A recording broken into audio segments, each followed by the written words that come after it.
Salve, gente, sejam bem-vindos. Vamos para mais uma aula. Nessa segunda-feira aqui, né, que a gente vai trabalhar a frente 1 da geografia. E hoje a gente vai continuar falando de indústria e trabalho. Hoje, mais especificamente, a gente vai falar sobre. Tem um erro aqui no slide, está escrito primeira e segunda indústria, mas desconsiderem, depois eu vou mudar na hora de mandar o arquivo, né? A gente vai falar de indústria propriamente dito, a gente vai falar um pouquinho de trabalho e a gente vai falar de relações trabalhistas, a gente vai ver alguns conceitos como mais-valia, lucro, enfim. Retomando, né? Na última aula a gente tinha tratado sobre a primeira e a segunda revolução industrial. A gente viu como se deu o processo da saída, né, da manufatura, do artesanato, do trabalho artesão, para a maquinofatura, primeiramente com as máquinas a vapor, depois com a evolução tecnológica, a queda da dominância, né, da Inglaterra na economia para a ascensão dos Estados Unidos, da Alemanha, enfim. E além disso, vimos alguns modelos produtivos, a gente viu o Taylorismo e o Fordismo, que são conceitos que modelos, né, de produção em massa. E qual que é a diferença, né? Tanto o Taylorismo quanto o Fordismo, eles são de produção em massa, de produzir muito para consumir muito, né? Mas o Fordismo, ele introduziu a questão da esteira de produção, né? Dividiu um pouco o trabalho. Cada trabalhador ali ajeita um fio, aperta uma peça, né? E essa produção ela vai passando por essa esteira, né? E que revolucionou o processo produtivo. Mas é isso, né? Hoje a gente vai ver processos de industrialização, diferenças de processos de industrialização em países desenvolvidos hoje, né? E países que hoje são subdesenvolvidos, por que que eles são assim? Por que que os países subdesenvolvidos muitas vezes dependem da indústria do país desenvolvido, né? Além disso, vamos passar uma classificação de indústria, vamos ver a diferença entre indústria de base com indústria de consumo. Vamos trabalhar um pouco o trabalho assalariado, a questão do lucro, da mais-valia, e vamos ver o que é definir um pouco o capitalismo, né? Bom, vamos começar pelas etapas do crescimento industrial. A gente pode definir o crescimento industrial tendo 3 etapas. A primeira delas é o momento de arrancada, que é esse início da maquinofatura aliado ao êxodo rural, ao processo de urbanização, as pessoas indo para a cidade, né? Que é o que a gente viu na primeira revolução industrial, por exemplo. E a gente vê aqui neste gráfico que ele começa lá no século XVIII, né, em 1780, 1790, na Inglaterra, na Grã-Bretanha. E outros países eles só vão ter esse processo no outro século, 30, 40 anos depois. E enquanto outros países só, aqui a Turquia, Argentina, México, a China, a Índia, o próprio Brasil, eles vão ter lá no século XX, depois da Segunda Guerra, enfim. O segundo momento, a segunda etapa, né, do crescimento industrial é a etapa de maturidade. Essa etapa ela diz respeito à evolução tecnológica, ao estabelecimento, né, já das cidades, dos centros urbanos e da indústria, né, e muito também ao crescimento econômico, quando começa a desenvolver o país, a economia, o país começa a produzir mais, ganhar mais, e esse é o momento de maturidade. E por último, tem o momento de consumo de massa, que é quando a maioria da população ela é colocada como consumidora dos produtos industriais. Ou seja, os produtos industriais eles estão no cotidiano da maioria da população. Todo cidadão, toda cidadã é um consumidor. E a gente vai ver que apesar da Inglaterra ter sido a primeira a ter a arrancada, o início do crescimento industrial, ter atingido uma maturidade antes, ela atingiu o consumo de massa depois dos Estados Unidos, por exemplo. E por que isso? Porque a Grã-Bretanha ela passou por alguns erros. Por ser a primeira, por ser a pioneira, seus industriais, o próprio governo, eles cometiam erros, né? E os outros países eles observavam isso para aperfeiçoar a sua própria indústria. Os Estados Unidos fez muito bem isso. E agora a gente vai começar a ver como que foi dado esses processos de industrialização. Existem 3 tipos de processos de industrialização que aconteceram nos países ao longo dos anos. A gente tem a industrialização clássica, a industrialização tardia e a industrialização planificada. Eu acho que clássico e tardia, vocês já devem estar começando a associar o que são, o que vai falar, o que diz respeito. E a planificada, eu acho que a gente não comentou nada muito sobre ainda, mas a gente vai ver, são conceitos tranquilos, além dos nomes, prestem atenção mais no que é, né, no que se deu e na relação entre eles. A industrialização clássica, né, é a indústria que é a industrialização típica dos atuais países desenvolvidos. Ela teve início na Inglaterra, né, a primeira revolução industrial, e estendeu-se ao longo do século XIX e início do século XX. Ela parte lá das máquinas a vapor e ao longo do tempo vão sendo substituídas pelas máquinas elétricas, por exemplo, né? E como exemplo, né, dessa industrialização clássica, a gente tem pelas metalúrgicas e siderúrgicas, né, a dita indústria de base, que a gente vai vendo o que é isso, mas nessa industrialização clássica predomina a metalurgia, a siderurgia, e no final do século XIX e início do século XX, começam a surgir essas indústrias, além da Inglaterra, né, em outros países da Europa, no Japão, nos Estados Unidos, e em todos esses países que hoje eles são ditos como desenvolvidos. Já a industrialização tardia, ela é típica de países hoje subdesenvolvidos, e ela acontece principalmente no pós-Segunda Guerra Mundial. Todos os produtos que eram industrializados, antes, eles eram todos importados, esses países dependiam dessa importação de produtos, então, eles eram dependentes dessa importação dos países já industrializados, né? Então, começa a surgir indústria de tecido, indústria de alimento, indústria de bebida, indústria de tabaco, enfim. E apesar de ser o fator principal do desenvolvimento econômico e da geração de emprego, principalmente nesses países, né? Esses países eles vão ser extremamente dependentes da tecnologia importada dos países desenvolvidos. Como assim? A gente vai produzir, por exemplo, no Brasil, né, vai produzir tecido. Mas a máquina, a tecnologia para produzir não tem aqui. Então a gente vai ter que importar. E aonde vai ter? Vai ter na Inglaterra, vai ter no Japão, vai ter nos Estados Unidos. Então, apesar desses países começarem a sua industrialização, isso ser importante, isso significar desenvolvimento, ao mesmo tempo, isso vai significar uma dependência tecnológica dos países desenvolvidos, pois esses países não estão investindo em tecnologia, eles estão investindo na indústria. E alguns exemplos desse tipo de industrialização é o próprio Brasil, o México, Argentina, Egito, África do Sul. Como a gente vê, todos são países subdesenvolvidos, né? E por último, a gente tem a industrialização planificada. Ela ocorreu em países que adotaram no século XX o socialismo como modelo econômico. Neste modelo de indústria, privilegia-se a indústria de base, a indústria bélica. A indústria de base, novamente, a metalurgia e a siderurgia, e a indústria bélica, que é a indústria de armas. Na União Soviética, por exemplo, na Guerra Fria, investia-se muito na indústria bélica. Mas aí o que acontece? Esse investimento pesado na indústria de base, na indústria bélica, ele vai absorver grande parte do investimento do país e também da mão de obra, né? E ele vai deixar meio de lado as indústrias de consumo. Então, essas indústrias de tecido, alimento, bebida, elas vão ter um desenvolvimento bem lento nesses países, né? Na industrialização planificada, quase todas as fábricas pertencem ao Estado ou eram governamentais, e foi um modelo de industrialização bem típico na União Soviética, na Polônia, na Hungria, na China, todos os países que adotaram o socialismo. Bom, agora vamos trazer essa classificação da indústria, né? A gente já começou a falar de indústria de base, né, da metalurgia e de indústria de consumo, mas o que seria isso, né? Indústria pesada ou de base são aquelas que vão produzir bens que servirão de base, né, de matéria-prima, para outras indústrias, como, por exemplo, metalúrgica, siderúrgica, petroquímica, indústria de máquina, indústria de ferramenta. A gente pode chamar elas também de indústria de bens, ou então indústrias de produção de capital, que é exatamente isso que a gente está falando. Elas vão produzir matéria-prima e equipamento para outras modalidades industriais.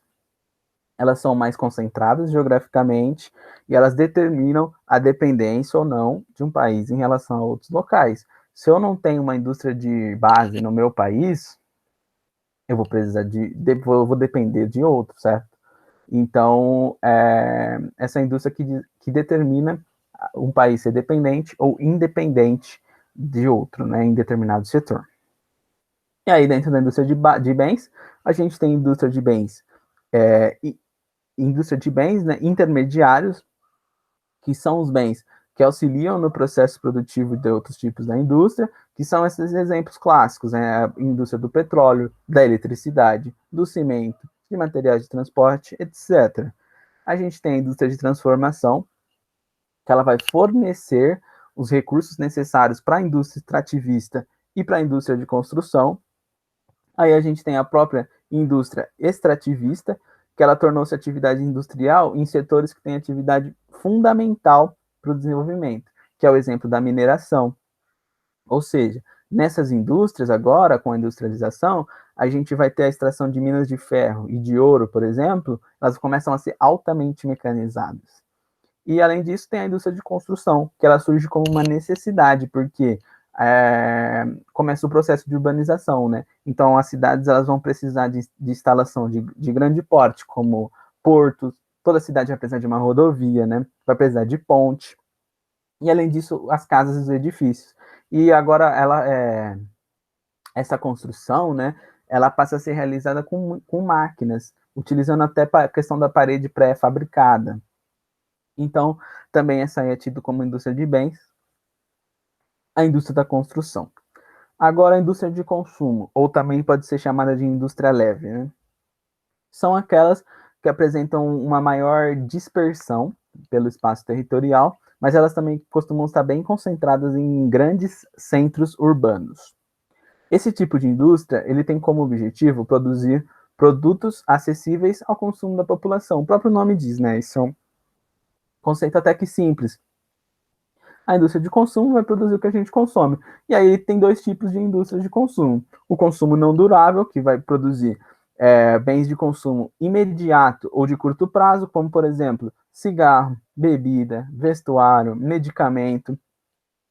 E aí a indústria de consumo durável, que ela vai produzir os produtos que são consumidos a médio ou longo prazo, que são automóveis, móveis, que aí já são longo prazo, ou a questão dos eletrodomésticos, né, que é a médio prazo, uma televisão, geladeira, enfim.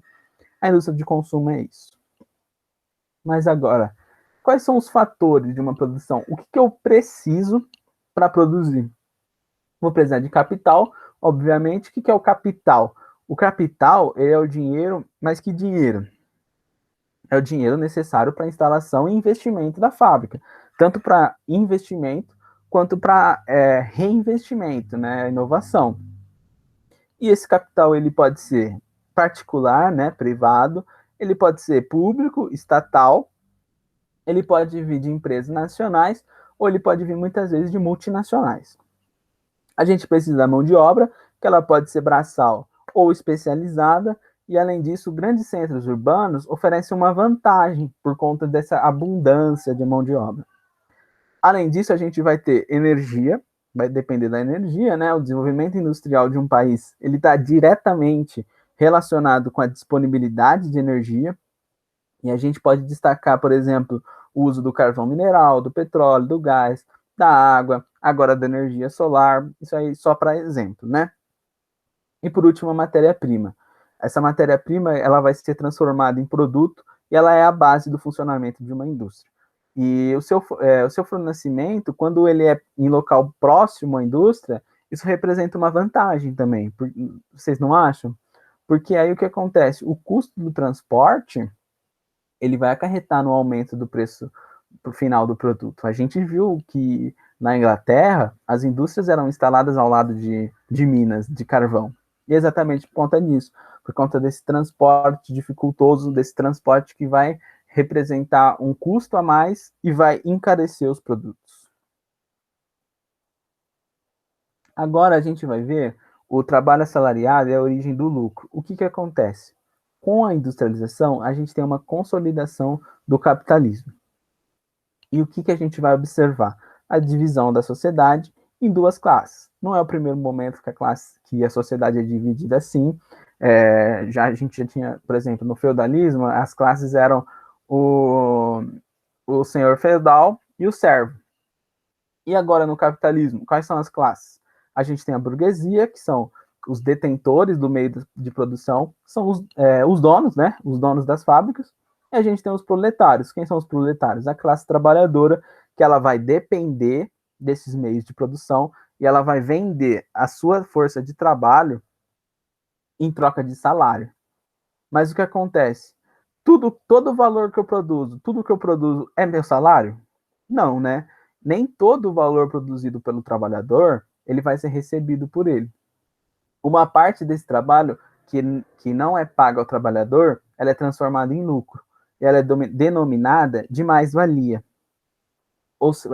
Como assim, né? Vamos supor, em 4 horas, um operário já produziu o necessário para pagar o seu salário. Ele fez lá, produziu, já gerou um valor para a empresa, né, que seria necessário para pagar o seu salário. E aí ele pega, ele vai embora? Não, ele continua lá. E esse tempo restante, esse tempo, por exemplo, se ele tem 8 horas de trabalho, essas 4 horas restantes, ela vai para quem? Ela vai ser o lucro. E é essas 4 horas restantes que a gente chama exatamente de mais-valia. E uma coisa que é importante ressaltar nesse momento é que o que garante o poder econômico do explorador, né, do capitalista, em detrimento ao explorado, ao proletariado, não é mais a violência, igual em outros momentos da história. A gente teve momentos da história, por exemplo, num sistema baseado na escravidão, o que vai forçar o escravo a trabalhar? A violência. Nesse momento não é mais, nesse momento é a propriedade privada. Por quê? Porque esse trabalhador depende dos meios da produção, dos meios de produção, ou seja, da propriedade privada, para ele vender a sua força de trabalho e receber o seu salário para sobreviver. Então, no capitalismo, a gente tem uma divisão muito maior entre poder econômico e poder político.